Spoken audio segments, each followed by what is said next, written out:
Hi, everyone. My name is Chris Ashley. It is awesome to be back with you here today. So if you don't know me, I am a life coach. I'm an author. I have a book coming out soon called Change Your Mind to Change Your Reality: How Shifting Your Thinking Can Unlock Your Health, Your Relationships, and Your Peace of Mind.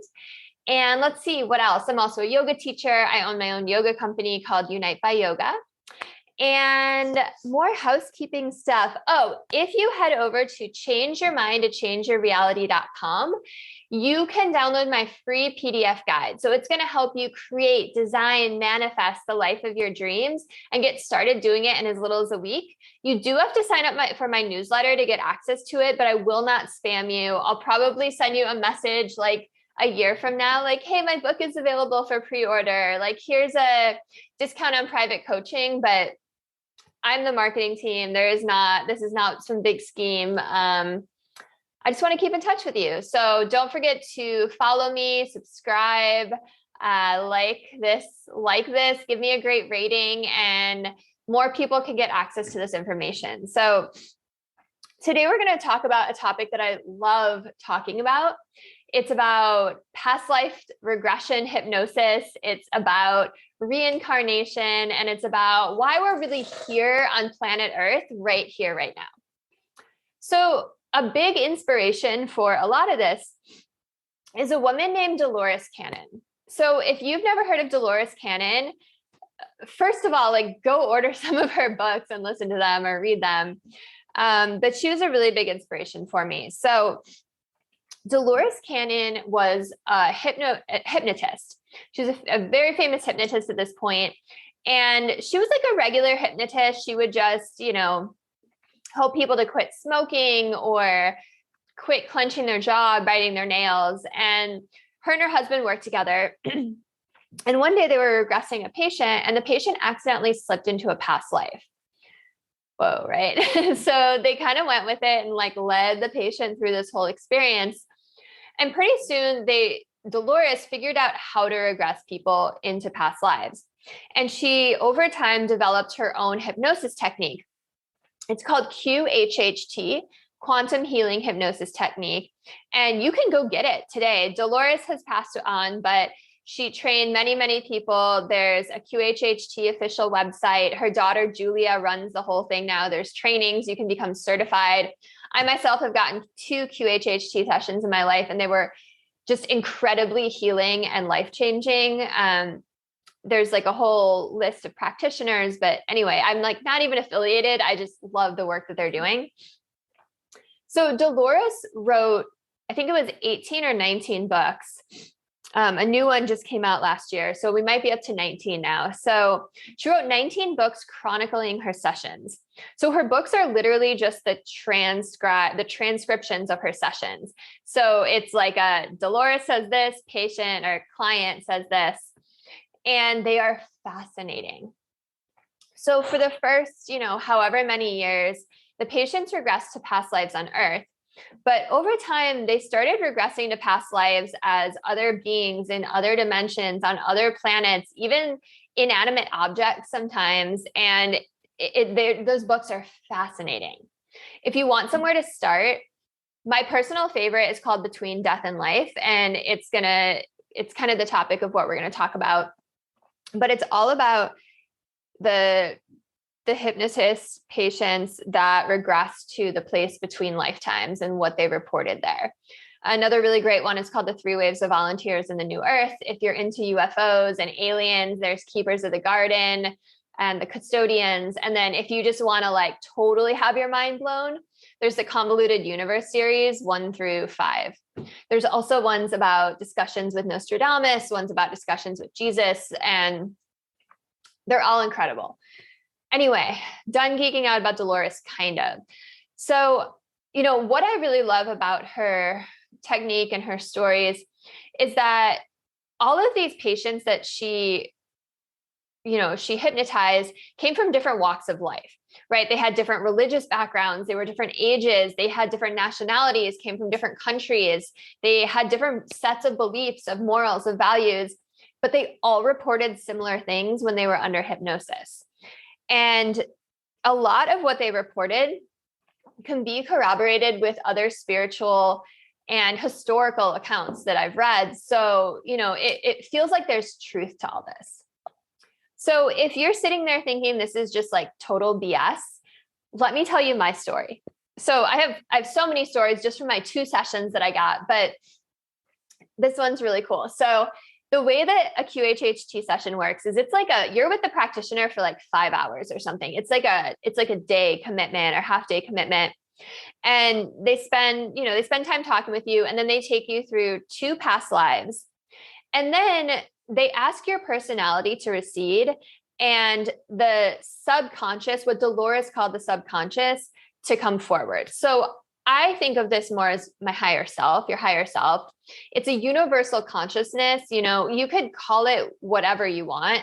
Dolores didn't have a name for it back in the day, so she called it the subconscious, but it's more, it's all knowing. It has all knowledge about you, about everything that ever was and ever is and ever will be. So in my second session, I asked the practitioner beforehand if she could have the subconscious do a body scan on me. So a body scan in a QHHT session is when your higher self, or this SC, the subconscious, as Dolores called it, would scan your body and see if there was any diseases or illnesses or anything that you're not consciously aware of that like maybe you should be aware of. So I had that happen. I had that done, the body scan. And the SC said that there was a lump in my left breast. And when I was saying this under hypnosis, I felt like this tingling in a certain part on my left breast. And the SC said, like, you don't have to worry about it, though. It's going to resolve itself on its own. You just have to stick to your mission, stop getting caught up in earthly drama, like these messages for me. And, it was kind of weird, but it was like, okay, I wasn't too worried. I was told it would resolve itself. Like, don't stress about it. And after the session, I was so excited to tell my husband all about the session, all about my past lives, all about these just amazing revelations that I had, right? I went in with these questions like, why are these specific things happening right here, right now in my life? And then I was shown these past lives that are connected to why I'm going through what I'm going through. And then in the end, I was telling my husband, I was like, oh yeah, this other thing kind of happened, like this lump on my breast, right? And he didn't take it so lightly. He was like, you need to go to the doctor. You need to get that checked out. Like, early detection is everything with this. Like, that is not something to mess around with. Like, go get this checked out just in case it's real. And so I made an appointment with a women's health clinic at my local hospital, and, not really expecting anything. And the doctor was giving me a breast exam, and she got to that same part where I felt the tingling. And she was like, I don't feel a lump, but it feels kind of like crunchy here. Like the tissue feels different. I'm going to send you upstairs for a mammogram. And I was like, right now? And she was like, yep, right now. I just put it into the computer, like, go upstairs right now before they close. So I'm like, okay. So I'm waiting for the elevator and texting my husband, and he's like, are you okay? And I didn't even have time to answer because the elevator doors open, and I'm like looking at this front desk. And long story short, got the mammogram, but it was a 2-part thing. So the first thing I had to do was the mammogram that day, and then they were going to schedule an ultrasound for the next week. So the mammogram came back normal, but my breast tissue was very dense, so they couldn't really see much. So, we kind of sighed this relief, but we were still waiting for this other test to be done, the ultrasound, the next week.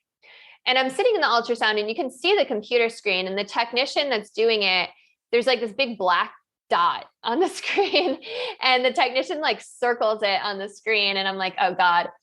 So the doctor comes in, and she's basically tells me that I have this lump there, but that it's benign. And I think she said it was fibroid cystic tissue that grew together to form a mass. And she was like, it's fine. It's benign. Get it checked every once in a while, but it's fine. Don't stress about it. So holy shit, right? I remember texting Shane from the car, and he was like, that's insane. If that part's true, all of it has to be true. And that's kind of how I felt too.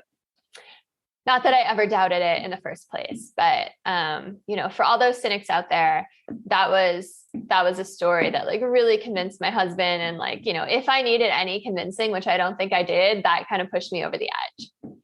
So all of these hypnosis subjects that Dolores regressed, especially in the book Between Death and Life, which again is about the place between lifetimes, they all reported that Earth is a school.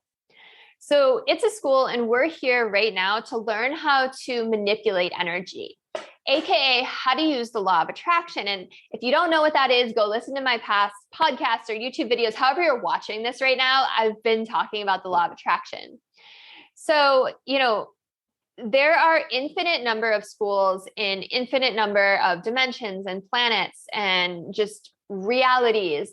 And we're constantly leveling up, right?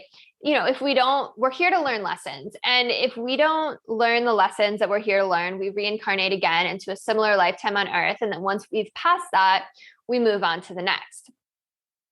So once you're in higher levels of dimensions, what you manifest immediately becomes true in your reality. So if you manifest something bad, that's terrifying because it's going to immediately appear. Like if you think something negative and it immediately happens in your life, that's like a really scary thought, especially because psychologists say that most humans have 70% of our thoughts are negative and redundant. So that's like a pretty terrifying thing to think about. So we're here right now in this 3D plane to learn how to use this, where there's like that little bit of wiggle time between what you're thinking and it manifesting into your reality. So, cat and dog drama in the other room. So let's see. There's all sorts of ancient texts and religions that support this. Greg Braden writes in what is it called? The Isaiah Effect, about how the Isaiah scroll, which is the most preserved scroll in the Dead Sea Scrolls, the ancient Essenes who wrote that talk about using this power, right? They call it prayer. So some people call it prayer. Some people call it manifesting. You can call it law of attraction. You can call it whatever you want, but it's ancient sacred knowledge. And we're all connected. That's what else it said, right? We're all connected. We're connected to the earth. And Dolores's subjects said that we all come from the same thing. We are all pieces of the same. Now, you can call that whatever you want. You could call it source. You could call it universe, life force, energy, God. It doesn't matter what you call it. There is a higher intelligence out there. So I like to call it source. That's what works best for me. So, this source, we're all pieces of it. And source wants to experience life. So he or she or it, whatever, breaks off into trillions of souls and sends these souls out into these worlds to have these experiences and bring them back to source. So again, as we go through these worlds, are like schools, right? We're constantly learning, we're constantly leveling up, and we're climbing this ladder back to source. And there's no rush, by the way. Like if you fail, quote unquote, fail the lessons in this lifetime that you were meant to learn, or the lesson that you're meant to learn, you get infinite number of chances. There's a lot of souls that are stuck in this kind of karmic loop on Earth, reincarnating. And that's okay, because the pace that you're moving at is perfect, right? Exactly as you are perfect. You're worthy, you're deserving of love. This is not a competition. There's infinite number of souls behind you. There's infinite number of souls ahead of you, all on this ladder back to source, and then back out into the worlds again, right? So that's kind of what reincarnation is.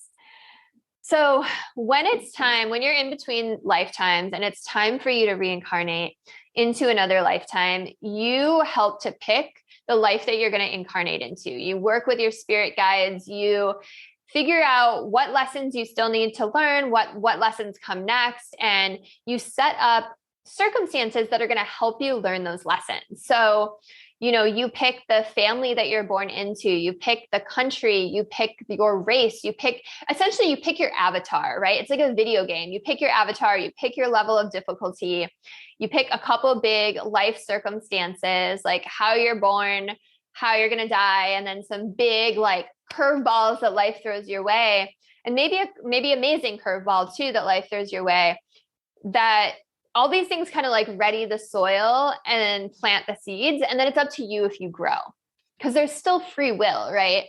And, a lot of people have a really hard time with that whole idea that they create their life circumstances. I have a whole chapter on addressing that in my book, and I'll get into that in a later video for sure, because I have a lot to say about it. Where was I? Let's see. Oh yeah. So another really cool concept is the idea that you're not a complete and whole soul right now as you are watching this video or listening to this podcast. You are a fraction of a soul. So, like I said, Source sent us here to have all of these experiences. Now, you would have experiences living just one life, but if you were living multiple lives at once, you would have that many more experiences to pull from. So there are, I don't want to say infinite, but many, many, many timelines happening simultaneously, parallel lives with you as the lead actress or actor. So anytime you've had to make a decision, you make the decision that you made, but there is some other version of you that made the other choice. And then as those two different versions kind of split off and followed those different paths, those become new paths in a timeline. So those become their own timeline. And then when each of those versions needs to make a new choice, those versions split off into new timelines. So you can see how this just branches out, right? And there's some timelines out there that are very similar to the one you're living. And then there's some that are just totally, totally different because they've just gone so far off from the choices that version of you has made. So there might be versions of you where you died as an infant. There might be versions of you where you live to be 100 years old and everything in between. There are versions of you out there that have exactly what you want. There's a version that's with your ex still. There's a version that's married. There's a version that's single. There's a version that has kids. There's a version that doesn't.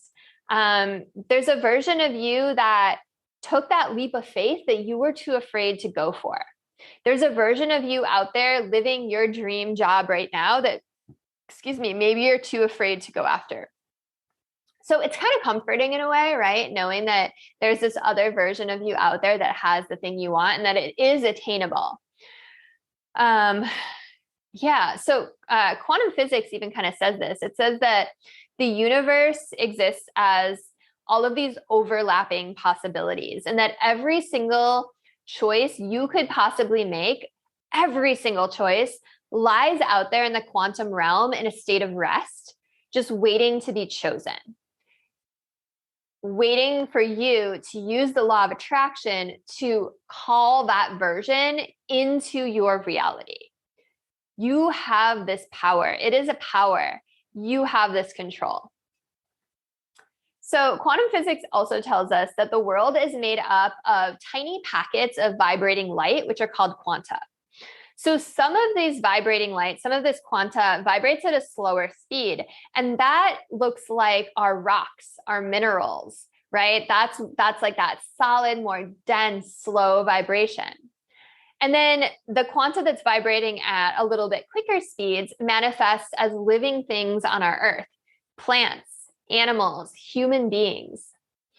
Above that, there's quanta vibrating at even a higher speed, and that's our television signals, our radio waves. And cosmologists now believe that over 90% of the universe, when the Big Bang happened, over 90% of the universe vibrated into higher states of expression past our 3D reality. Over 90%. And quantum physicists believe that that's where parallel timelines exist. So quantum physics backs up, in a way, what Dolores Cannon uncovered through her hypnosis sessions. And it's pretty incredible to think about. So I think I've said this before, but the human eye can only pick up 0.0035% of the light spectrum. So that's less than 1%. So that means over 99% of our world is unseen. Like, we literally can't see it. Who's to say that these other timelines, these other dimensions aren't just laid on top of ours, like transparencies? Remember transparencies back in school with the overhead projector? So yeah, all of these other parallel timelines can exist. And all of this is to just bring it back and say that you are powerful. You have this tool, this law of attraction, right? This ability to manifest into your life whatever it is you like. And there is so much more going on than we realize, right? Humans and life on earth, there's meaning here. We are here for a purpose. We are here to learn, we're here to grow, we're here to have experiences, we're here to expand. And then we move on, and then more souls come in, and it's just this beautiful cycle that happens. And people, you walk past like any random table at a restaurant or like a cafe, and overhear conversations, and people's thoughts and their conversations get so wrapped up in their very like 3D world, right? They're complaining about all the annoying people they have to come across as they run their errands, or their jobs, or their paycheck, or their bank account, or the check engine light that's on in their car, or how many likes they're getting on social media, or they're trying to decipher that text from their crush, or the latest celebrity gossip. Like, oh my God, how many times have you heard about Will Smith and Chris Rock this week?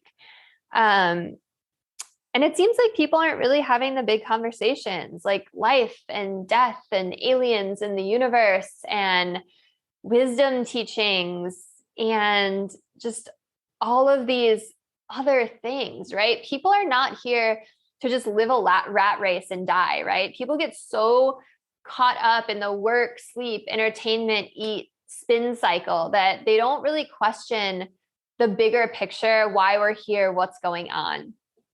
That's what I love to do. That's what I love to talk about.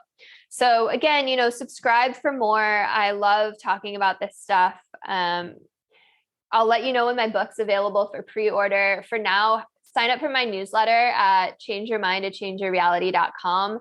Once you do, you'll get a free PDF guide. And thank you for being here. I can't wait to see you next time. Take care.